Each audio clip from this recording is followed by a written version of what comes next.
सणाधीश परमेश्वरा, पुन्हा एक वार तुझ्या पवित्र चरणी तुझ्या वेदीजवळ येण्याची तू आम्हाला संधी दिलेली आहे.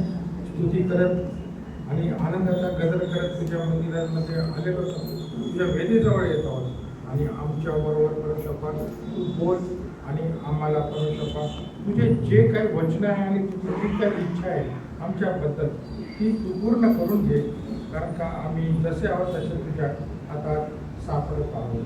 परमेश्वर आम्हाला तू स्वीकार आणि आमच्याकडून ती कृत्य करून घे जे तुला उंचावतील असं तुझ्या येशूच्याच नावाने प्रार्थना केली म्हणून पाहिजे. Hallelujah, hallelujah, praise the Lord.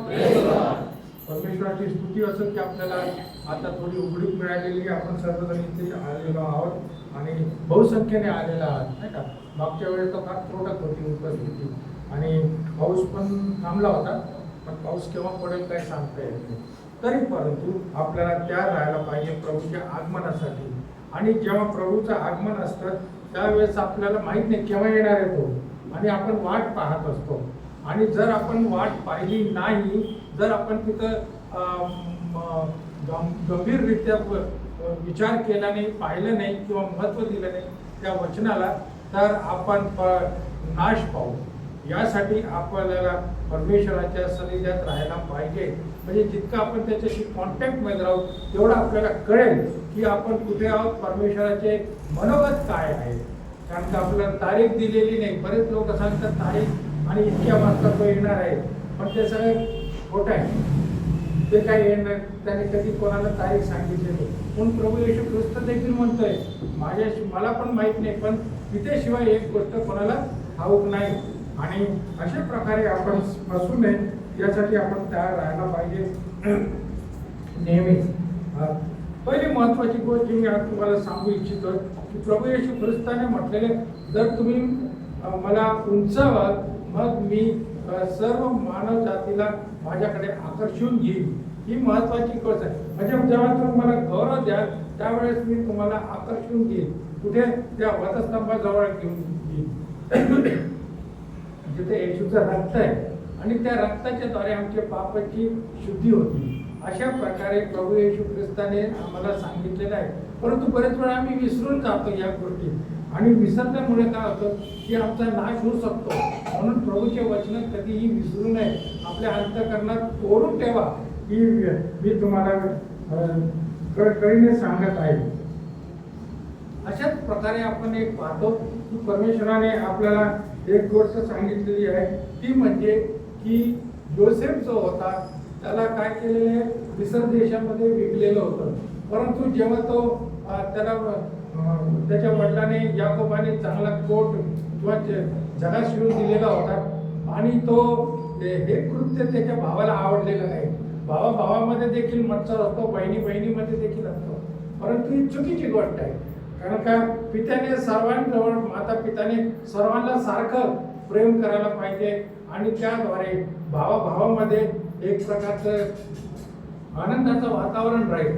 एकावर जास्ती एकावर कमी केल्याने अशा प्रसंग उद्भवतात आणि तीच गोष्ट आपल्याला याच्यामध्ये दिसते. कुठे उत्पत्तीच्या सुरुवातीला इसाक आहे आणि कोण आहे तुमचा दुसरा त्याच्यामध्ये दिसतीये का, कारण का पिता जे वडील होते ते इम्पार्शल नव्हते, पार्शल होते आणि त्यांनी एकावरती जास्ती केली आणि त्या भावाच्या लक्षात आलं आणि त्यामुळे काय झालेलं आहे, त्याचा द्वेष करू लागले. जर त्या द्वेषाचा, रागाचा उगम कुठे आहे हे जर आपण शोधण्याचा प्रयत्न केला तर आपल्याला दिसतो की आई वडिलांची चूक आहे. आई वडिलांनी एकावर अधिक प्रेम केलं, दुसऱ्यावर प्रेम केलं नाही. एकाचेच लाड पुरवले, दुसऱ्याचे पुरवले नाही. म्हणून आज आपण तुमच्याकडे लेकरं जास्ती असतील तर तुम्ही सर्वांना समान प्रीती करा. याच्यावर कमी त्याच्यावर जास्ती तसं करू नका, कारण का त्याच्यामुळे भावामध्ये काय होतं, वैरभाव निर्माण होऊ शकतो. ही एक महत्वाची गोष्ट आपण याच्यातून शिकतो. दुसरी महत्वाची गोष्ट जी सांगायची आहे की इतका द्वेष वाढला की त्या जे भाऊ होते त्यांना यायला उशीर झाला, बरेच दिवस झाले होते आणि ते त्याचे जे मेंढर होते त्यांना सांभाळायला गेले होते आणि योसेफ घरी होता. याकोबाने सांगितलं की तुझ्या वडील भावांची काही अजून खबर आलेली नाही, तू जाऊन पहा ते कोठे बरे आहेत का, कुशली आहे का. मग योसेफ गेला तिथे आणि त्या भावांनी बरोबर लांबून पाहिलं, हा त्या पित्याचा आवडता आलेला आहे, याच्यावरती जास्त प्रीती आहे, याला जर आपण खलास केलं तर आपल्यावरती प्रीती येईल त्याची बापाची. आणि त्यामुळे आपल्याला जे प्रीती अद्याप आपल्याला मिळालेली नव्हती ती आपल्या सर्वांना मिळेल, एकावरती त्याने प्रीती केली. आणि त्यावेळेस त्याने प्लॅन केला. काय प्लॅन केला की हा जो येत आहे याला आपण ठार करू. म्हणजे आणि दुसऱ्याने विचारलं, अरे मग त्याला उत्तर काय देणार, कुठे गेला. तुम्ही काही काळजी करू नका, बापाला सांगू की कुठल्या वन्य पशूने, हिंसक पशूने त्याला खाऊन टाकलेले, हे आम्हाला त्याचे वस्त्र मिळालेले आणि ते रक्त कुठेच होतं, त्या मेंढऱ्याचं किंवा याचं पशूचं होतं, त्याच्यामध्ये ते बुचकळून केलं आणि हे आपण टाकून पुरावा. तर अशा प्रकारे त्यांची स्कीम चालली होती, त्यांचे विचार चालले होते. तितक्यात जो यहुदा होता तो म्हटला, असं नका करू, तो पण आपल्या रक्तातला रक्त आहे आणि आपल्या हाडातला हाड आहे, आपल्या बापाचा एकुलता आवडता मुलगा आहे, आपण असं करू नये. मग काय करावं, आपण काय करू, त्याला खाड्यात टाकून देऊ, ज्या खाड्यामध्ये पाणी नाही आहे त्याच्यामध्ये टाकून देऊ त्याला. आणि मग आपण जाऊ. बघा त्या योसेफाच्या जीवनामध्ये काय झालेलं आहे, पहिली गोष्ट द्वेष निर्माण झाला होता त्याच्यामुळे सगळ्यांच्या ह्याच्यात. दुसरी महत्वाची गोष्ट, त्याला खड्ड्यात टाकून देण्यात आलेलं होतं. द्वेष कुठे, आपल्या प्रभू येशू ख्रिस्ताचा देखील द्वेष केला सर्वांनी. आणि जे शिष्य होता तो यहुदा होता, त्याने देखील द्वेष केला, आपल्याने देखील द्वेष केला. आणि शास्त्री पौरुषी जे शिकलेले होते ते तर त्याच्यावरती आरोप लावायचे, तू सैतानाकडून ते बालजापूरच्या सहाय्याने हे सगळं चमत्कार करत आहे, इथपर्यंत बोलले. किती वाईट वाटलं असेल प्रभू येशू ख्रिस्ताला. प्रभू येशू ख्रिस्ताच्या अंतःकरणात ते टोचून गेले असतील तरी प्रभू येशू ख्रिस्त शांत राहिला, काही बोलला नाही. म्हणून परमेश्वराची सेवा करताना, करीत असताना आपल्याला हे बोलणे, दूषणे ऐकावंच लागणार आहे. आपल्याला कोणी थेट हे नाही, त्या विरुद्ध जे काही खोटे संदेश त्यांची वाहवा होते. ते चांगले लोक आहेत, तिकडे सगळं चमत्कार होतात, त्यांच्याकडे काहीच होत नाही, हे नुसते बोलबच्चने शब्दच बोलतात, काही करत नाही.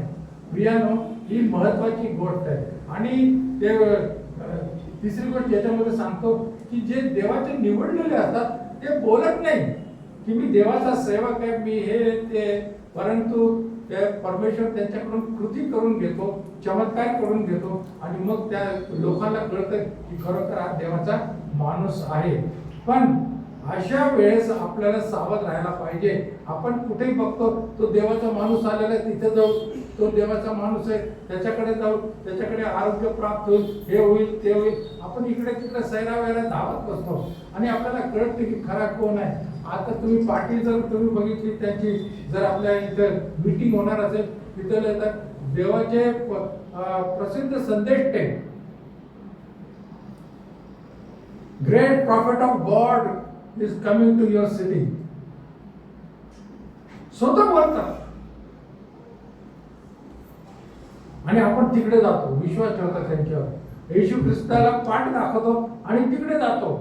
आणि तिकडे काय गाजा वाजा आरडा ओरडा असतो, फॅशनेबल कोट सेंट बिंट सगळे मारून येतात ते फॉरेनचे लोक. आणि आपल्याला वाटतं की फॉरेनच्या लोकांकडे देव आहे. अरे बाबा, आपल्याकडे पण आहे. खेड्यापाड्यामध्ये तुम्ही जा, तुम्हाला भरपूर चांगले लोक भेटतील जे प्रार्थना पण फार चांगली करतात, भूमी कंपन पावती इतकी प्रार्थना ते जबरदस्त करतात. आणि त्याद्वारे आपल्याला कळतं की आपल्या देशामध्ये, भारतामध्ये खेडोपाडी देखील देवाचे सेवक आहे. ते स्वतःची पिपाणी वाजवत नाही, परंतु ते येशू ख्रिस्ताची पिपाणी वाजवतात, अशासाठी की त्याच्याद्वारे हे सर्व काही होते. आम्ही काहीच करत नाही, आमच्याने काहीच होत नाही, आम्ही फक्त प्रार्थना करतो आणि परमेश्वर काय करतो, त्यांना ते उत्तर देतो. आणि ते लोकांना जर विचारलं तुम्ही कसे बरं झालात, ते म्हणतात मी हे करत होतो, मी ते करत, त्याच्यामुळे नाही, त्याच्यामुळे तुम्ही बरं झाले, तुमच्या विश्वासामुळे तुम्ही बरे झालेला आहात. पण येशू ख्रिस्त देखील म्हणतो, बाई तू तुझ्या विश्वासाने तुला बरं केलेलं आहे, विश्वास फार महत्वाची गोष्ट. म्हणून आपण कुठून आलो आणि कुठे जातो शेवटी विश्वास पाहिजे आपल्याला. तुम्ही कुठेही जा, कुणाहीकडे जा, परंतु प्रथम पहा परमेश्वराचा माणूस आहे का. आणि परमेश्वराचा माणूस कधी पैसे घेत नाही, पैसे घेत नाही. तो अलीकडे प्रार्थना करताना असे करतात ते लोक, असं आहे की इथं पैसे टाका, मी तुमच्यासाठी प्रार्थना करतो. आपण पैसे टाकतो आणि ते प्रार्थना करतात. ही चुकीची पद्धत आहे प्रियानो. पैशाने प्रार्थना विकत घेऊ शकत नाही. येशू ख्रिस्ताला तुम्ही पैशाने घेऊ शकत नाही. त्यांनी प्रयत्न केला तर 2000 वर्षापूर्वी 30 रुपयाला येशू ख्रिस्ताला विकलं होतं आणि ते पैसे येशू ख्रिस्ताने घेतलेच नाही. येशू ख्रिस्ताला माहीतच नव्हते काय व्यवहार झालेला आहे. शेवटी ते जे पैसे होते ते मंदिरामध्ये फेकून देण्यात आलेले होते. ज्याने घेतले होते त्यानेच फेकले. परंतु आज आपण काय करतोय, प्रार्थना करतोय की मला पैसे दे, मला हे कर, श्रीमंत कर, फ्लॅट दे. हो, देवाला सगळं माहित आहे तुमचं, तुम्हाला काय हवंय, तुम्ही कशाला काळजी करतात. आजची चिंता आजच्याला पुरे, उद्याची चिंता उद्याला पुरे. तुम्ही हे काळजी करू नका. येशूला एकदा सांगितलं, पण काही लोक 2-2 तास प्रार्थना करतात. गुडघ्यावर करतो मी प्रार्थना, असं पब्लिसिटी नका करू. गुप्ततेत प्रार्थना करा. जेव्हा तुला प्रार्थना करायची तेव्हा काय कर, घराचे दार बंद कर आणि गुप्ततेत तू काय कर, प्रार्थना करा. का तुझा गुप्तदर्शी पिता तुला उघडपणे आशीर्वाद देईल. प्रियानो, या गोष्टी आम्हाला आज पुन्हा सांगण्याची गरज आहे. आम्ही तसं करत नाही, आम्ही पब्लिसिटी करतो. यासाठी आपण सावध राहायला पाहिजे. क्षुल्लक गोष्टी असते, परंतु ती क्षुल्लक गोष्टीमध्ये देखील फार स्वर्गीय गर्भित अर्थ असतो. त्या अर्थाला आपण विशेष करून लक्ष द्यायला पाहिजे. अशा प्रकारे तो जो योसेफ होता त्याला पहिले त्याच्याद्वारे द्वेष निर्माण झाला भावामध्ये. दुसरी महत्वाची गोष्ट, त्याला काय शिक्षा मिळाली, खड्ड्यात गेला. प्रभू येशू ख्रिस्त देखील जगामध्ये असतात, लोकांनी त्याचा द्वेष केला. दुसरी महत्वाची गोष्ट आपण पाहतो की हा जो खड्ड्यात गेला म्हणजे प्रभू येशू ख्रिस्त कुठे गेला, कबरेत गेला, अंधारात गेला. पण तो प्रकाशाचा आहे, म्हणून तो म्हणतो प्रकाश जोपर्यंत तोपर्यंत प्रकाशामध्ये चाला. कारण का हे जग अंधार आहे. जगामध्ये तुम्हाला कधीही चांगल्या गोष्टी मिळणार नाही. म्हणून तुम्ही प्रकाशाचे पुत्र आहात, म्हणून प्रकाशाची घोषणा करा ही प्रभू येशू ख्रिस्त. आणि मग जेव्हा त्याला खड्ड्यात टाकण्यात आले आणि ते बसले, आपल्याला शिवरी खायला बसले, तेव्हा त्यांनी पाहिलं की जो एक काफिला होता मिस्र देशाकडे चाललेला होता आणि त्याच्यामुळे उंट होते. ते आपला सगळं जो काही हे असायचं, माल असायचा किंवा साहित्य असायचं, ते मिस्र देशामध्ये विकायला चालले होते, व्यापारी होते. मग यहूदा म्हटलं, आपण असं काय करू नये, याला त्या लोकांना विकून टाकू. आपण काय विकून टाकू, कारण का आपण जर हत्या केली तर रक्त आपल्यावरती येईल आणि पाप होईल. असं तसं त्याला कमीत कमी जाणीव झाली आणि सर्वांनी काय होकार दिला आणि त्याला खड्ड्यातून काढलं. प्रभू येशू ख्रिस्त पुनरुत्थित झाला. जीवन झाल्यापेक्षा तुम्ही म्हणा पुनरुत्थित झाला. पुनरुत्थित झाला आणि जीवन झाला मध्ये फरक आहे. जीवन झाला म्हणजे लाजर जीवन झाला, तो पुनरुत्थित झाला नव्हता. कारण का जे शरीर त्याचं जडत्वामध्ये होतं मरण्या अगोदर, मरण्यानंतर देखील जेव्हा त्याला जीवन मिळालं किंवा त्याला जीवन केलं प्रभूने, त्यावेळेस देखील तो जडत्वामध्येच होता, हाडामासाचाच होता. परंतु जेव्हा आपण म्हणतो पुनरुत्थित झाला, त्यावेळेस होतं मेल्यानंतर जेव्हा तो जिवंत होतो म्हणजे पुनरुत्थान होतो, त्यावेळेस तो आत्मिक शरीर असतं, अलौकिक शरीर असतं, गौरवी शरीर असतं ते. आणि त्या शरीरावरती जरी तुम्ही घात केला, त्याच्या तलवार किंवा कशाने गोळ्या बिळ्या मारले, काही उपयोग होणार नाही, कारण की ते मरणार नाही. मरणाच्या पलीकडे गेलेले ते शरीर आहे. असा प्रभू परमेश्वर पुनरुत्थित ख्रिस्त आहे.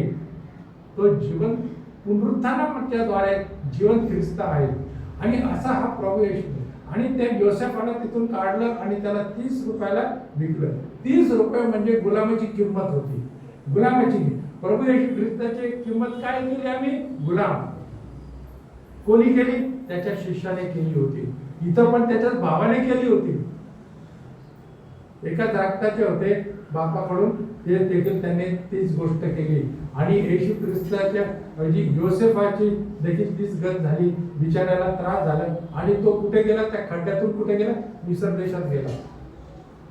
जो एकदम खाली गेला होता तो एकदम वरच्या याच्यात गेला. म्हणजे अलीकडच्या काळामध्ये आपण म्हणतो मोठ्या शहरात गेला आणि तो तिकडे मिसर देशामध्ये गेल्यावरती तिथं त्याला विकण्यात आलं. किंवा एका जो पोटिफर होता, फारोचा जो हे होता, अधिकारी होता, त्याने त्याला विकत घेतलं आणि आपल्या घरी घर काम करायसाठी ठेवलेलं आहे, मॅनेजमेंट करायसाठी ठेवलं. हाऊस मॅनेजमेंट, होम मॅनेजमेंट करायचं. आणि तो होम मॅनेजमेंट करू लागला. कपडे धुवून आले की नाही, कुठले कपडे मळणे, त्या गड्याला सांगितले धोब्याला देऊन टाक, परिटाला देऊन टाक, हे असं करा, जेवणात काय बनवलंय, काय कमी आहे, पैशाची कमी मी देतो. आणि तो मालकाकडून पैसे घेऊन त्याला मॅनेजमेंट करायचं घरात. आणि आपल्या महिला देखील मॅनेजमेंट करतात, होम मॅनेजमेंट, वेळेवर जेवण सगळ्या कुटुंबाला देतात, हे करतात. अशा प्रकारे होम मॅनेजमेंट करतात. आणि त्याद्वारे आपण पाहतो की त्याची जी बायको होती, ती तुम्हाला स्टोरी माहिती आहे, मी फार सांगतो. बायको होती ती जरा जहानबाज होती आणि तिने बघितलं की हा तर चांगला उमदा तरुण आहे आणि त्याच्यावरती तिने वाईट नजर ठेवली आणि त्याला पकडलं, पण हात पकडला, हे कर, त्याच्या चाळे करायला लागली. परंतु योसेफचा विश्वास कोणावरती होता? देवावरती होता. तो त्याला हे आवडलं नाही. परंतु अलीकडच्या काळामध्ये जर असं कोणी केलं स्त्रीने तर आपण लगेच बळी पडतो. चांगलं आहे, मला स्वतःला ती इन्व्हाइट करत आहे, मला काहीच प्रयत्न करायची गरज, विसरत जातो. हे चुकीच्या गोष्टी आहे प्रियानो. आणि याच्या पत्रामध्ये देखील सांगितलेलं काय, डोळ्याची वासना कुठून प्रवेश करते? डोळ्यातून प्रवेश करते. आणि तिने त्याला हे करण्याचा प्रयत्न केलेला आणि शेवटी तो पळून गेला. त्याचे जे कपडे होते ते तिच्या हातात आले. ती म्हटली ठीक आहे, किती पळाला तरी कुठे जाशील, मी हेच. आणि तिचा नवरा आल्यावर तिने सांगितलं की त्याने माझ्यावरती हे केलेलं आहे, अतिप्रसंग करण्याचा प्रयत्न. काय पुरावा आहे हे बघ त्याचा. खरं इथं दिसतं आपल्याला, पुरावा आहे, परंतु गोष्ट किती होती? 100% खोटी होती. त्याने काहीच केलं नव्हतं. परंतु पुरावा जो जगाचा पुरावा आहे तो खोटा असू शकतो, परंतु त्याला कुठे टाकण्यात आले? तुरुंगात टाकण्यात आलेला होता. आणि तो तुरुंगात असताना आता बघा कुठून कुठून त्याचे स्थित्यंतर झाले. घरातून बाप म्हटलं की तिथे जा, त्याला गेलं तिथे, परंतु त्याला काय केलं? खड्ड्यात टाकलं. खड्ड्यातून त्याला बाहेर काढलं आणि ज्याने टाकलं त्याला बाहेर काढलं आणि तो कुठे गेला? विकलं त्याला. आणि विकल्यावरती तो कुठे आला? परत मिसर देशात आला. मिसर देशामध्ये आला म्हणजे तो स्वतंत्र होता, परंतु तो गुलाम झाला होता. आणि तो गुलाम कुठे कोणाच्या एका अधिकाऱ्याच्या घरी तो कामाला लागला. अशा प्रकारे त्याचं जीवन पुढे पुढे चाललेलं होतं. परंतु आपण जर असतो, अरे काय मी देवादेव करत आहे आणि मला खड्ड्यात टाकण्यात येते, आपण बरेच वेळा खड्डा म्हणतो नाही का, पण तो लिटरली खड्ड्यामध्ये गेलेला होता असा हा. आणि त्याला काही नवीन चमत्कार जीवनामध्ये घडले नाही, परंतु त्याच्या जीवनामध्ये चमत्कार घडत होते, सुप्तरित्या घडत होते. आणि एका श्रीमंताच्या अधिकाऱ्याच्या घरात त्याला जागा मिळाली, परंतु तिथे पण संकट होतं. आव असून पोटेफरची बायको, तिने त्याला कुठे पाठवलं? तुरुंगात पाठवलं. आता तिथून खड्ड्यातून चांगल्या घरा होता तिथून आता तो कुठे गेलेला आहे? यस, जेलमध्ये गेलेला आहे, तुरुंगात गेलेला आहे. तुरुंगात गेल्यावरती तिथं एक दिवस काय झालंय की दोन त्याचे जे सहकारी होते, म्हणजे सहतरुण मध्ये होते, त्यांनी दृष्टांत पाहिले किंवा स्वप्न पाहिलं. काय स्वप्न पाहिलं होतं? पहिल्याने की मी माझ्या डोईवर भाकरीची टोपली आहे आणि वरून कावळे किंवा पक्षी ते खात आहेत. आणि कारण त्याचा अर्थ तो बेचैन झाला होता काही स्वप्न पाहून, म्हणून त्याला अर्थ सांगितले. योसेफाकडे गेले, कारण त्याला मात्र तो स्वप्नाचा अर्थ देखील सांगू शकतो, त्याच्याकडे गेले. आणि योसेफाने सांगितलं की आता जे 3 दिवसाने फारो तुला बोलवणार आहे आणि तुला मृत्यूदंड देणार आहे. भाकर म्हणजे शरीराचं, आणि जे चोच म्हणून खात होते पक्षी ते म्हणजे त्याचं मांस किंवा मृत्यूनंतर जे शरीर आहे हे एक आहे, ते सांगितलं. आणि तो त्याला दुःखी झाला असेल कदाचित. ते दुसरं जो होता तो म्हणे, याच्या स्वप्नाचा अर्थ, माझा पण स्वप्नाचा अर्थ सांगेल. तो प्याला धरणारा होता आणि तो म्हणला मी पण परत त्या जॉबवरती मला ठेवण्यात आलेलं होतं आणि फारोने तिसऱ्या दिवशी त्याला पुन्हा बोलवलं आणि त्या कामावरती ठेवून दिलं. असा जो प्यायला मिळाला होता त्याला नवीन जीवन मिळालं आपण म्हणू शकतो. आणि तो जात असताना सुटका झाली, ती जात होता. योसेफ त्याला काय म्हटलं, जेव्हा तू सुटशील, आता तू मोकळा आहे, परंतु जॉबमध्ये लागशील तेव्हा माझी आठवण कर, मला विसरू नको. मनुष्याची एक मोठी गोड चूक काय होते, विसरून जातो आपण, नाही का? परंतु काही गोष्टी बरोबर लक्षात ठेवतो आणि जे चांगल्या गोष्टी ते विसरतो. आणि नेमकं या प्यायला धरणारा जो होता त्याने काय केलेले, तो विसरला.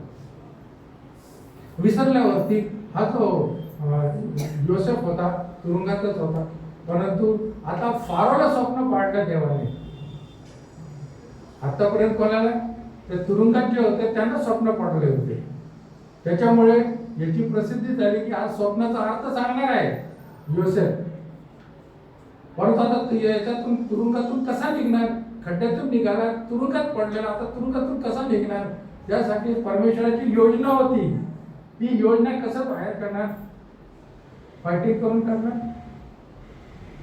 नाही. फारोला स्वप्न पाडलं आणि त्या स्वप्नामध्ये त्याने काय बघितलंय, जे 7 दष्टपुष्ट गायी होत्या आणि ते खूप चांगले होत्या आणि ते काय करत होते, खात होत्या, शेतातून खात होते आणि ते आरामाचं जीवन होतं ते 7 गायी. परत डोळा लागला त्याला, पण तू बेचैन झाला, ते काय मी बघतोय, मला कशाला जायचं, काय संबंध माझा. आणि परत त्याला स्वप्न पडलं, त्याच्यामध्ये त्याला रोड गाया दिसले, अशक्त गाय, हडकुळ्या गाय, काही नाही त्याच्यात, आणि ते पण 7 होत्या. आणि त्यामुळे काय झालेले की ते मरणामुख आलेले होते, मरणार होते, इतके अशक्त झालेले होते. आणि मग हा फारो बेचैन झाले, हे काहीतरी अर्थ असणार. जेव्हा तुम्ही स्वप्न, तुम्हाला दृष्टांत किंवा काय होतं आणि नंतर तुम्ही बेचैन होता, समजा काहीतरी उद्देश आहे, परमेश्वराकडून हे स्वप्न आहे. बाकीचे स्वप्न तुम्हाला पडत असतील नाही का, हिरो हिरोईनचे काय असेल ते, पण त्याला काय अर्थ नसतो. परंतु ते पडल्यावरती फारो जो होता तो बेचैन झाला, त्याची काय म्हणतात चेहऱ्याची मुद्रा बदलून गेली, एकदम उदास झाला, काही म्हणजे काय बॅटरी डाऊन झाली त्याची. तितक्यात हा जो प्याला धरणारा होता तो म्हणे, तुम्ही उदास का झालेला? तो म्हटला, मी स्वप्न पाहिलं. हो, स्वप्न सांगितलं. कारण का आपल्या तुरुंगामध्ये, आपल्या देशाच्या तुरुंगामध्ये एक तरुण आहे, त्याचं नाव योसेफ आहे. तो स्वप्नाचा अर्थ सांगतो. पुरावा आम्ही दोघे जण होतो, दोघांना स्वप्न पडले एकाच वेळी, आम्हाला दोघांचे स्वप्नाचे अर्थ त्याने चांगले अचूक सांगितले. म्हणून आम्ही म्हणजे तो काय करत आहे, शिफारस करत होता योसेफाची. आणि ह्या फारोला पण तेच पाहिजे होतं. तो म्हटलं त्याला बोलवा. त्याच्या त्या बेड्या काढून त्याला बोलवलं, राजापुढे ठेवलं, चांगले वस्त्र आंघोळ बिंघोळ करून ठेवली. आणि तो राजाला सांगितलं की तू काय स्वप्न पडले. त्याने सांगितलं, तुम्हाला माहिती झालं 7 आकडा जो आहे हा दुष्काळाचा आकडा होता त्याच्या स्वप्नाच्या. 7 वर्ष जे तू धष्टपुष्ट गायी बघितल्या, म्हणजे 7 वर्ष आम्हाला पीक येणार आहे, दुष्काळ पडणार नाही. आणि दुसरं जे बघितलं स्वप्न, हडकुळ्या गायी होते, ते रोड होत्या, त्यांचे काय 7 वर्ष दुष्काळ पडणार, भयंकर दुष्काळ पडणार आहे. आणि त्यासाठी तुला हे दृष्टांत देण्यात आलेलं आहे. म्हणजे घडणाऱ्या गोष्टीचे अगोदर सूचना देण्यात आलेली होती. ज्याला बुद्धी आहे, ज्याला ज्ञान आहे, त्याला समजो. आणि म्हणून या फारोला समजलं की योसेफाने जे उत्तर सांगितले ते पटण्यासारखं आहे. आणि तसंच त्याला एकदम राजकीय वस्त्र दिले, सगळं काही त्याचा सत्कार केला आणि त्याला तुरुंगापासून मुक्तता झाली. आता तुरुंगापासून मुक्त झाली कशामुळे आलं? स्वप्नामुळे.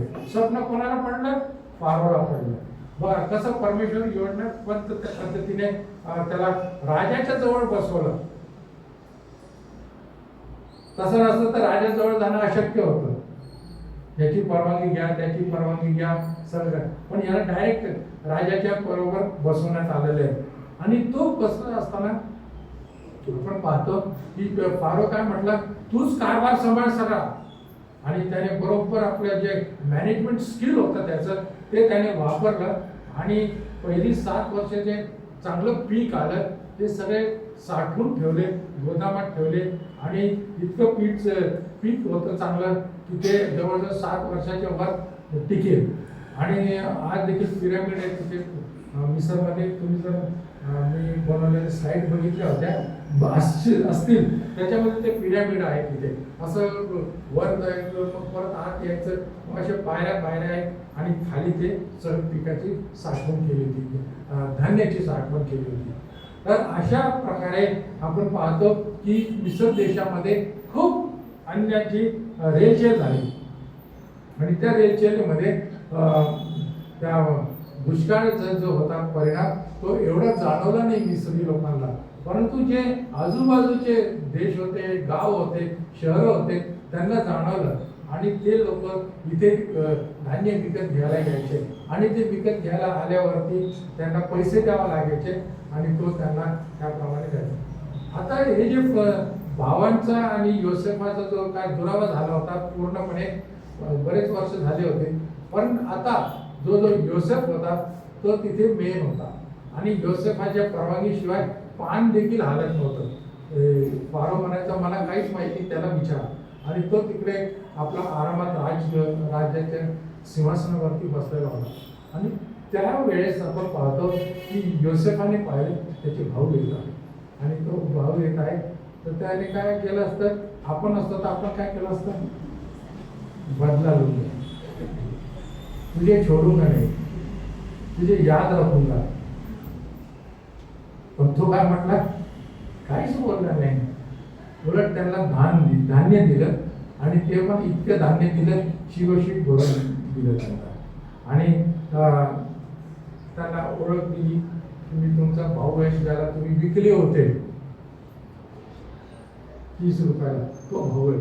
आणि त्यांना वाटलं तो मेला असेल, परंतु तो जिवंत आहे. आणि जिवंत कुठे आहे, फारोच्या राजमहालामध्ये. बघा किती त्यांनाच शॉक बसला, हार्ट अटॅक यायला आला असेल त्यांना. फारोच्या दारात कसा गेला, कोणाचा वशिला लावला, परमेश्वराचा वशिला. आणि तो त्यांची काळजी घेतो आणि मग तो म्हणतो वाईटातून चांगले झाले. जर परमेश्वराने मला किंवा जर तुम्ही माझ्याशी असे वाईटरित्या वागले नसते तर मी मिसर देशामध्ये येऊ शकलोच नसतो. आणि मी मिसर देशामध्ये का आलेलो आहे की तुमची उपासमार होऊ नये दुष्काळाच्या काळात, अवर्षणामध्ये तुम्हाला उपासमार होऊ नये यासाठी परमेश्वराने आगाऊ योजना करून मला इथे बसवलेलं आहे.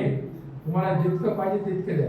परंतु फारोने म्हटलं की त्यांना तिकडे कनान देशामध्ये कशाला पाठवतो, इथेच आपल्याला येऊ दे. कुठे, आपल्या मिसर देशामध्ये येऊ दे. आणि तो मिसर देशामध्ये आले म्हणून इस्रायली लोक जे होते ते कुठे आले, मिसर देशामध्ये येऊन राहिले. आणि जवळजवळ 700 के किती लोक होते, पण त्यांची वाढ झाली तिथे. आणि ती वाढ किती लाखामध्ये झाली जेव्हा मोशेच्या अगोदरचा सरळ काळ आहे. आणि सगळ्यांना योसेफ आवडायचा, परंतु त्याच्यानंतर जे फारो आले त्या काळानंतर त्यांना मोशेची एवढी ओळख नव्हती, सॉरी त्याची योसेफाची ओळख नव्हती. त्यामुळे त्यांना काही काळजी वाटली नाही. त्यामुळे ठीक आहे, योसेफ असेल आम्हाला काय करायचं, म्हणून त्यांचा छळ सुरू झालेला होता. कोणाचा, यांचा इस्रायली लोकांचा. ही एक गोष्ट लक्षात ठेवण्यासारखी आहे. आणि त्यांनी काय केलेले, हा जो योसेफ होता त्याने त्याच्या भावांना काय केलेले, सगळं काही देऊन त्यांना शेती करायला लावले, खायला प्यायला सगळं चंगळ होती तिथे. परंतु मिस्री लोक होते, त्यांना काही मिस्री लोकांना हे आवडलं नाही. ही महत्वाची गोष्ट आपण लक्षात ठेवण्यासाठी आहे. कारण का आपण पाहतो की योसेफाच्या जीवनाद्वारे परमेश्वराला उंच करण्यात आलेलं होतं. त्यामुळे परमेश्वराने योसेफाला उंच केलं आणि तो मिसर देशाचा पंतप्रधान झालेला होता. ही गोष्ट आपण लक्षात, जर आपण परमेश्वराला मान देऊ, महिमा देऊ, गौरव देऊ, उंच करू, तर तो आपले देखील काळजी घेतो. आपण जर त्याच्याकडे तुच्छ मानलं, त्याची काळजी घेतली नाही, तर आपल्याला परमेश्वर देखील सोडत नाही, परंतु आपलं जे काम असतं ते थंड होतं. परमेश्वर द्वेष करत नाही, आपल्याला संधी देतो, पण आपल्याला संधिवात होतो. आणि त्यामुळे काय होतं की आपली जी कामं करायची असतात ती लांबणीवर पडतात. आणि आपण म्हणतो परमेश्वर लांबणीवर टाकतात. किती वर्ष झाली डोंगरं भिजत पडलेलं आहे. बरोबर आहे तुमचं म्हणणं, पण तुम्ही काय केलेलं आहे? तुम्ही कुरकुर करतात. काय करावं, इतकं त्या चर्चला गेलं, इतके दान दिले, समर्पण दिले, सगळं काही केलं, साक्ष दिली, परंतु काहीच उपयोग झाला नाही. कोरडी साक्ष दिली तुम्ही, कोरडे गोष्टी केले, विश्वास कोरडा होता. आणि विश्वास तुमचा जर चांगला असला तर तुम्ही निघू शकता त्याच्यातून. तर ह्या गोष्टीचं महत्त्व आपल्याला पटायला पाहिजे. आणि जर ते पटलं नाही, परमेश्वराला आपण उंच केलं नाही, तर आपल्या जीवनामध्ये संकट येतात, त्रास होतो आणि आपल्याला नाशाकडे वाटचाल होते. परंतु या एकट्या योसेफामुळे काय झाले की सगळे त्याचे कुटुंबीय जे होते, आता वाढ झाली असणार, तर ती कुटुंबीय सगळे वाचले. ते कोणी उपासमारीने मेलं नाही का? एका माणसामुळे. कोण होता? योसेफ होता. एका माणसा. पण प्रभू वचन म्हणते एका माणसाच्या द्वारे पाप आलं आणि एका माणसाच्या द्वारे काय आलेले? तारण आले, जीवन आले. सत्य आहे की नाही? आणि शेवटी आपण बघतो 10 लाखाच्या वर इस्रायली लोक होते. मोशेच्या वेळेस ते बाहेर पडले आपल्या कनान देशाला जायला, त्यावेळेस आपण पाहतो हे सर्व कसले आपत्ती होते त्या योसेफाच्या काळातून जे वाचले होते, त्यांचे लेकरं बाळ सगळे काही होते. एका माणसाच्या द्वारे, विश्वासाच्या द्वारे जर त्या संकट त्याने सहन केले नसते, तो गप्प होता. कुठेही बायबलमध्ये लिहिले नाही की त्याने तक्रार केली, अजिबात तक्रार केली नाही. आणि परमेश्वराच्या इच्छेला त्याची मान नेहमी तुकवलेली असायची. आणि त्याद्वारे त्याच्या पिढ्यानपिढ्या काय म्हणतात आवाज झाले आणि त्या पिढ्यांच्या सगळे ते वाचले. असंच एक प्रसंग शेवटचा मी सांगतो की तुम्हाला दुसऱ्या राज्यामध्ये मिळतं. दुसऱ्या राज्यामध्ये काय झालेलं आहे, तिथं अलिशा जो होता, संदेश होता एलिया नंतर, आणि हा जो अलिशा होता तो आपले काय म्हणतात काम करायचा, प्रार्थना करायचा, दृष्टांत त्याला व्हायचे, त्याप्रमाणे तो सांगायचा. त्याचा जो शत्रू होता आहाब तोच गेलेला होता, इस्बेल गेलेली होती, सगळे मेलेले होते. आणि म्हणून तो कसं, आणि त्यावेळेस काय झालं, आरामी लोकांनी ते तर स्वारी केली आणि आरामी लोकांनी त्याला वेढलं सुईकडे. आणि त्याचा जो चाकर होता तो म्हणून अरे आता तर आपला आज मृत्यू शेवटचा दिवस आहे या भूतलावरती, कारण का आपण आता वेढले गेलो. प्रचंड सैन्य होतं, लाखाच्या वर सैन्य होतं. आता काय करायचं, कोणी काही काळजी करू नको. त्यांच्या पक्षाचे जेवढे त्याच्यापेक्षा आपल्या पक्षाचे जास्ती. हालेलुया. अरे असं कसं बंडा मारतो काय? एकही माणूस दिसत नाही, तू आणि मी आहे, परंतु तू आता त्याच्यापेक्षा जास्ती. ही परमेश्वराची करणी आहे. परमेश्वराचा दूत त्याच्यावरती प्रीती करणाऱ्या लोकांबरोबर काय करतो? छावणी टाकून राहत असतो. म्हणून 91 स्तोत्रामध्ये तुम्हाला त्याची प्रतीती येईल नाही का? तुझ्या उजवीकडे, तुझ्या डावीकडे तुला वेढून टाकणारे असे देवदूताचं कडं तुझ्या लाभेल आणि तू काही काळजी करू नको, मी तुझ्या बरोबर आहे. 91 स्तोत्र फार महत्वाचं आहे. जेव्हा तुम्ही हताश होतात, दुःखी होतात, त्यावेळेस 91 स्तोत्र वाचा. आणि ते तू सिंह व नाग यांच्यावर पाय ठेवून चालशील. शक्य आहे का? नाग तिथे असतात आपण पळून जातो,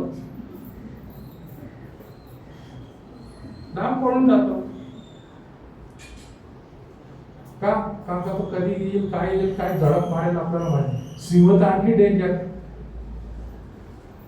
मांजर कुत्र बघून आपण घाबरतो, तो तर सिंह आहे. जर त्याने डरकाळी फोडली तर आपल्या हार्ट अटॅक येईल. तिथं काहीच उपयोग नाही. कुठल्या हॉस्पिटलमध्ये नाही, तेव्हा उशीर झाला. उशीर झाला हे महत्वाचं आहे का? आम्ही जोपर्यंत प्रभूचा स्वीकार करत नाही, विश्वास तारणारा म्हणून घेत नाही, तोपर्यंत आपला उशीर झालेला आहे. आणि प्रभू म्हणतो प्रकटीकरणामध्ये की पहा मी दाराशी उभा आहे आणि ते ठोकीत आहे. प्रभूला तुम्ही दाराशीच उभं करणार आहे का? तो ठोकतच राहणार आहे. त्याचं ठोकणं ऐकू येत नाही, आम्हाला काहीच नाही. म्हणून तुम्ही चर्चला येतात. कशाला येतात? प्रभूची वाणी ऐकण्याकरता येतात. स्वतःची जी विश्वासणाऱ्याचा जो पाया आहे तो उंच करण्यासाठी येतात. जर आपण तसं करत तर आपण खाली खाली जात आहोत. आपल्याला प्रगती करायची आहे, प्रोग्रेस करायची विश्वासामध्ये. आणि तो विश्वास आपल्याला कुठून मिळतोय? प्रभूच्या वचनातून मिळतोय. वचन आणि त्याच्यात रोज वाढत जा. जर तुम्ही ती प्रॅक्टिस केली नाही तर तुम्ही वाढत जाणार का? नाही वाढणार. त्यात किती उलट मागे जाल. आणि या जगाच्या गोष्टी बघून आपण जगामध्ये रममान, या जगात राहा पण जगाशी मैत्री करू नका किंवा रममान होऊ नका. मग काय सगळ्यांशी भांडण करत बसायचे का? नाही. अलिप्त राहा. तपासून घ्या कुठली गोष्ट खरी आहे देवापासून आहे, कुठली गोष्ट देवापासून नाही, कुठली गोष्ट प्रकाशाची आहे, कुठली गोष्ट अंधाराची आहे. या सर्व गोष्टी आम्ही कसून पाहतो. का देवाने आपल्याला डोकं पण दिलेलं आहे, ब्रेन दिलेलं आहे. परंतु डोकं सोडून आपण सगळं वापरतो. ही फार मोठी ट्रॅजेडी आहे आपली. आणि ते देव म्हणतो तर ब्रेन नाही वापरत तर कमीत कमी अंतःकरणाची हाक तरी आहे. पहा मी दाराशी उभा आहे आणि ठोकीत आहे. तो 100 बाळ होता, तो मंदिरामध्ये होता. तर एक रात्री हाक आली, शमूएला शमूएला. तो जागी होता आणि तो काय उठतो आणि कोणाकडे जातो? एलीकडे. तुम्ही मला बोलवलं का? हाक मारले का? नाही बाबा मी नाही मारलं तुला, जा जाऊ. तो परत जाऊन झोपतो. 2-3 वेळा असं होतं. आणि तो म्हणतो आता जर हाक आली तर तू असं सांग, हा बोल परमेश्वर तुझा दास ऐकत आहे. त्या बाळाचे कान काय होते? स्वर्गीय निवासस्थानाकडे लागले, परमेश्वराच्या हाकेकडे लागले होते. आणि प्रभू येशू तेच म्हणतोय, माझी मेंढरे माझी वाणी ऐकतात. आम्ही आहोत का त्याची मेंढरे? आम्ही त्याची हाक ऐकतो का? तर आम्हाला नेहमी हे काय म्हणतात डीजे वरती गाणे जे येतात ते ऐकू येतात. इतके जोरात लावतात की बापरे बापरे, अंतराळात जात असेल इतके जोरात लावतात गाणे, कान खड्या बसतात. म्हणून गव्हर्नमेंटने म्हटलं की 50 डेसिबलच्या पुढे लावू नका. परंतु ते सगळे मोडतोडी करून ठेवलेले लोकांनी इतकं. आणि जर तिथून वृद्ध मनुष्य ज्याला हृदयाचा त्रास आहे तो गेला तर त्याचं हृदयाचे स्पंदने असतात ते कमी होऊ शकतात किंवा जास्त होऊ शकतात. इतके की त्याचा प्रेशर वाढतो आणि शेवटी हार्ट अटॅक येऊ शकतो आणि प्राण होऊ शकतो. तर आपली जी भक्ती आहे किंवा जे परमेश्वराचे गाणे मोठ्याने लावायची काही गरज नाहीये. 10 घराला ऐकू जाईल असं नका करू. आपली कृती तशी पाहिजे. आणि आपल्या मंद मधुर मंजूळ आवाजामध्ये ते स्वर्गीय गीत ऐकत बसा, काही प्रॉब्लेम नाही. असं होतं. आणि मग तो जो होता अलिशा तो काय म्हणतोय, परमेश्वर याला तर दिसत नाही, याचे डोळे उघड.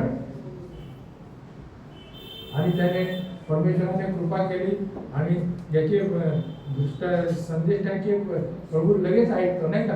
कारण का ते परमेश्वराशीच अटॅच असतात नेहमी. आणि त्याचे डोळे उघडले तर त्याने काय पाहिलं? सगळं सभोवतालचा डोंगर जो आहे तो अग्नी भरलेला आहे. अग्नीचे राऊत आहे तिथे सगळे भरलेले. आणि एकही तीर मात्र ठेवायला जागा नव्हती. असं त्याला तिथं चित्र दिसतं. पण त्याच्या अगोदर जोपर्यंत त्याचे डोळे उघडले नव्हते आध्यात्मिकरित्या तोपर्यंत त्याला काय वाटायचं? रिकामे आहे. आज इथं पण आपल्याला वाटतं रिकामे कोणीच नाही आहे, परंतु आहे, देवदूत आहे इथे. आणि ते देवदूत देखील संदेश ऐकत आहे, तुमच्या मनामध्ये कार्य करत आहे पवित्र आत्म्याच्या आदेशाद्वारे. आणि त्याद्वारे तुमच्या अंतःकरणाचे परिवर्तन करत आहे. की जर पाषाणासारखे कठीण हृदय असेल तर त्याला पाझर फुटावा, यासाठी ते कार्य करत आहे. आणि म्हणून वचनाचा हातोडा घेऊन ते आपल्या अंतःकरणावरती वार करत आहे. आणि त्याद्वारे आपल्याला परमेश्वराचे म्हणून चर्चमध्ये तुम्हाला इथं गुत्त्यावरती इकडे तिकडे कोणी काही करणार नाही. तिथं कोणाचा प्रभाव असतो अंधाराच्या शक्तीचा, सैतानाचा असतो प्रभाव. इथे देवदूत असतात, जिथे येशू ख्रिस्ताचं रक्त गाजवलं जातं. कुमारीच्या उदरी जन्म आला ही घोषणा केली जाते. आणि त्याचा उपयोग काय होतं की तुम्ही ख्रिस्ताच्या जवळ येतात. हा रविवार आहे, पुढच्या रविवारी आणखी जवळ येईल, त्याच्या पुढच्या रविवारी आणखी जवळ येईल. आणि एक वेळ अशी येईल की तुम्ही हाक मारा म्हणजे मी तुला उत्तर देईन. लगेच नाही, तुम्ही प्रयत्न करत होता, पायरी पायरी पायरी, आणि आज तुम्ही जवळ आणि परमेश्वराच्या शेजारी जाऊन बसलेला आहात. तुम्ही त्याला सांगा, तो तुमचं ऐकेल. ही प्रगती आपल्याला करायची चर्च मध्ये या, अन्यथा चर्च मध्ये येऊन काहीच उपयोग होणार नाही. आपली परिस्थिती तशी आहे की जे पेरणारा बी घेऊन निघालेला होता ते खडकाळ भूमीवरती पडले. आपण दगडावरती पडलो, दगडावरती पडलाय, आणि पक्षी आले आणि त्याने ते उचलून खाल्ले. आपण कुठे आहोत? म्हणून शासन सरकार देखील तुम्हाला मागतं, तुमची कमाई किती आहे, किती खर्च केला, किती बचत केली. चार्टर्ड अकाउंटंट जे असतात वर्षाकाठी तुम्हाला हिशोब द्यावा लागतो. म्हणून तुम्हाला किती टॅक्स बसलेला आहे, टॅक्स नाही बसला तरी तो अर्ज भरून द्या.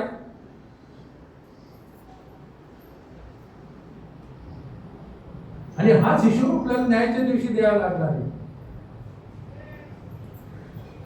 असं उभं राहून द्यावं लागणार आहे. देवदूत आहे, प्रभू येशू ख्रिस्त बसलेला आहे पांढऱ्या शुभ्र सिंहासनावरती, आणि इथं येशू ख्रिस्त आहे. परत तुम्हाला येशू ख्रिस्त दिसेल, आणि एक सिंहासनावर पिता आहे आणि तो बघतोय, आणि तुमच्या पुस्तक उघडलं जातं अमुक अमुक, हा याचं नाव आहे का जीवनी पुस्तकामध्ये? नाही.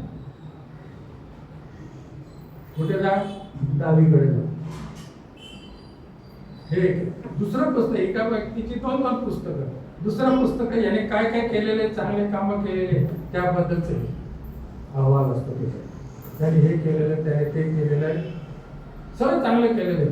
पण माझ्या पुत्राचा, येशू ख्रिस्ताचा स्वीकार केला का? वधस्तंभावरचं त्याचं जे अर्पण होतं त्याला अंतःकरणात घेतलंय का?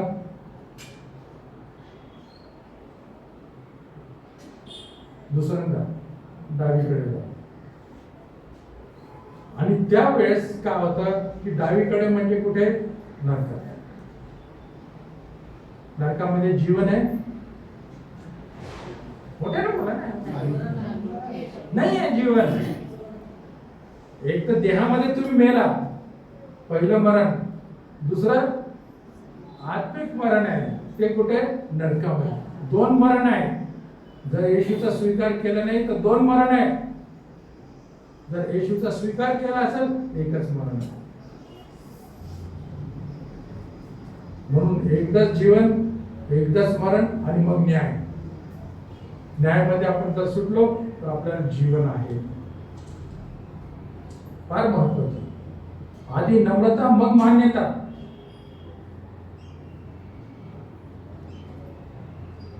ह्या सर्व गोष्टी आपल्याला माहीत पाहिजे. यासाठी की आपण एक छोट्या छोट्या पायऱ्यामध्ये किंवा दगडावरती पाय ठेवून वर जाऊ शकतो. खाली जायचं नाही आपल्याला, वर जायचं. कारण का आपला पिता कुठे? वरती आहे. प्रभू कुठे? स्वर्गात घेतला गेला. त्याच्या मागे जायचंय, अंतरिक्षातून. रिक्षा इथे ठेवा, अंतरिक्षातून जायचं. आणि जर ह्या गोष्टी आपण केल्या नाही, बघितल्या नाही, वाचल्या नाही किंवा समजल्या नाही आपल्याला, पवित्र आत्म्याला विचारा ना, मला समजत नाही. आणि पवित्र आत्मा तुम्हाला मदत कर. आपण प्रार्थना कशी करावी आपल्याला ठाऊक नाही, परंतु पवित्र आत्मा आपल्याला सहाय्य करतो. आपल्या काय म्हणतात, अनिर्वाच्य शब्दाने आपल्याला सहाय्य करतो. आणि तुमचे होठ हलतील, सर्व काही, परंतु तुम्हालाही करणार नाही. तुम्ही काय बोला, फक्त प्रभूला करतो. कारण का ते आत्म्याने केलेली प्रार्थना आहे. मोठमोठ्याने प्रार्थना करण्यात काही अर्थ नाही. देव काय बहिरा नाही आहे.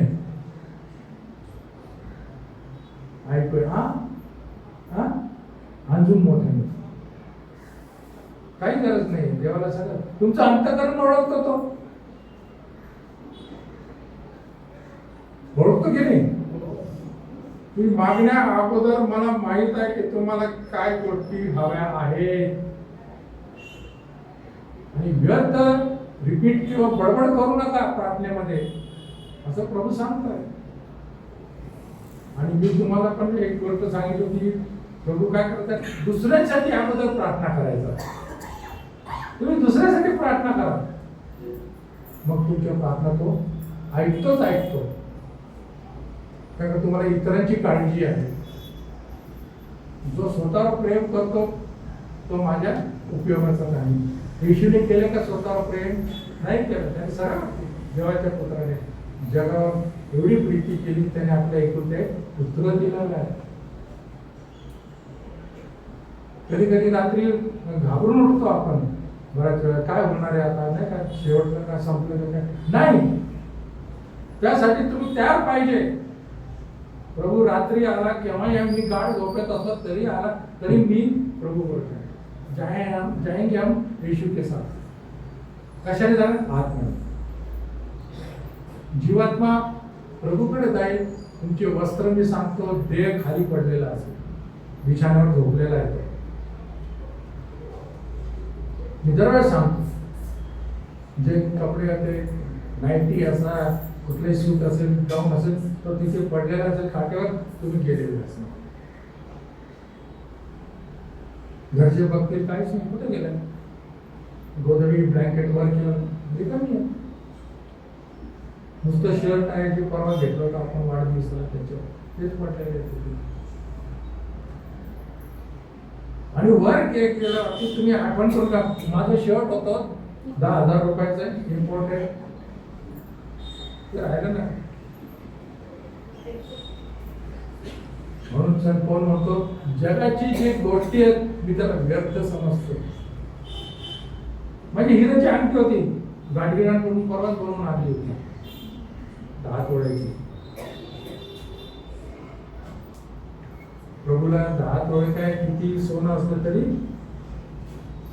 काय उपयोग नाही, परंतु आपल्याला त्याचा उपयोग होतो. म्हणून आपण जेव्हा प्रभू बरोबर असतो तेव्हा आपल्याला गरज नाही कसली गोष्टीची. ख्रिस्त आपला सर्वस्व आहे. गाणं गातो पण प्रत्यक्षात आणत नाही. आपण आणायला पाहिजे प्रत्यक्षात. आणि जजला येताना तुम्ही बघता की माझी तयारी किती आहे, नाही का, माझी संदेश तयारी करून आले का फेकाफेकी चाललेली इथे. तशीच जेव्हा तुम्ही चर्च येतात तेव्हा तुम्ही पण तयारी करून यायला पाहिजे. बाळकासाठी प्रार्थना करा की आज चांगला संदेश त्यांनी द्यावा आम्हाला. तू सहाय्य कर पवित्र आत्मा, आमच्या आधी तू तिथे राहा, आणि तो पवित्र आत्मा आपल्याला सहाय्य करतो. आणि मग आपले तार जुळतात एकमेकांशी. मी काय बोलतोय ते तुमच्या लक्षात येतं. तुम्ही बरेच लोकांना ऐकलं असेल, काय संदेश दिला पाहिजे, आठवत नाही पहिली गोष्ट, दुसरी गोष्ट समजला तर फार पलीकडची गोष्ट आहे, समजलंच नाही. हो, कुठल्या भाषेमध्ये संदेश दिला होता का? आपली तयारी नसते. तयारीने यायला पाहिजे. कारण का प्रभूचं वचन जर समजायचं असेल तर आपल्याला प्रभूमध्ये तयार होऊन यायला पाहिजे. तुम्ही चर्च जाता तेव्हा कपडे घालून येतात, चांगले चांगले मॅचिंग करून येतात, परंतु आपल्या अंतःकरणाची तयारी आहे का? परमेश्वर कपड्याकडे बघणार नाही, कुठे कोणाकडे बघणार आहे? अंतःकरण. आणि हे अंतःकरण आपलं जर परमेश्वराबरोबर ट्यून्ड असेल तर परमेश्वर जे काही त्याचं स्वर्गात बोलेल ते तुमच्या अंतःकरणाचा आवाज येईल.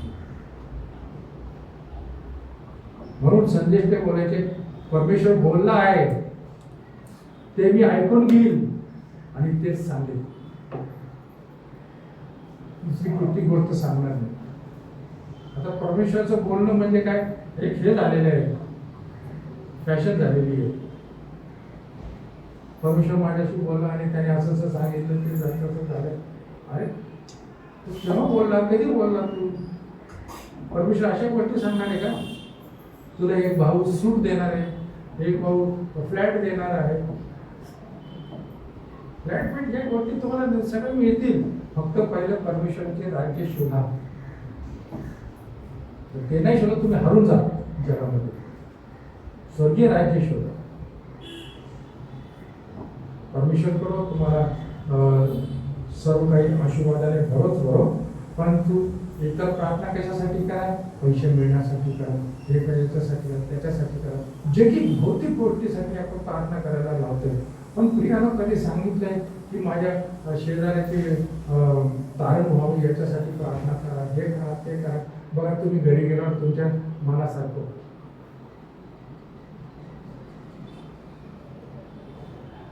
परमेश्वर तुमची काळजी घेतो, का तो जीवन परमेश्वर आहे, तो काय मेलेला नाही आहे.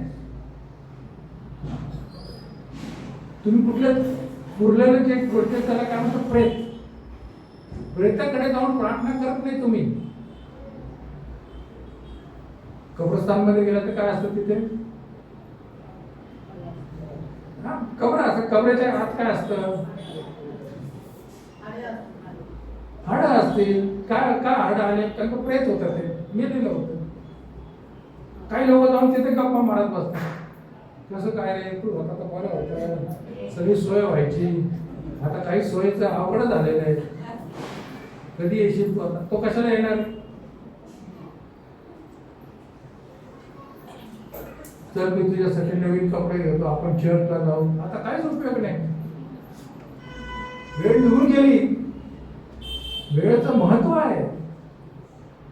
आणि जर तुम्ही याच्याकडे दुर्लक्ष केलं तर येशू ख्रिस्ताला देखील तुमच्याकडे दुर्लक्ष करायची वेळ येणार. ती वेळ त्याला येऊ देऊ नका. म्हणून आज तारणाचा दिवस आहे. आज जर तुम्ही त्याची वाणी ऐकाल तर किती बरे होईल.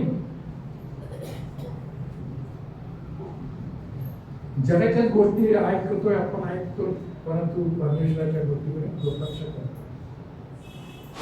आणि ती सूत्रामध्ये पण सांगितलं, जो परमेश्वराची प्रार्थना कान फिरवतो, बंद करतो, त्याची प्रार्थना वीट अशी आहे. परमेश्वराला आवड नाही.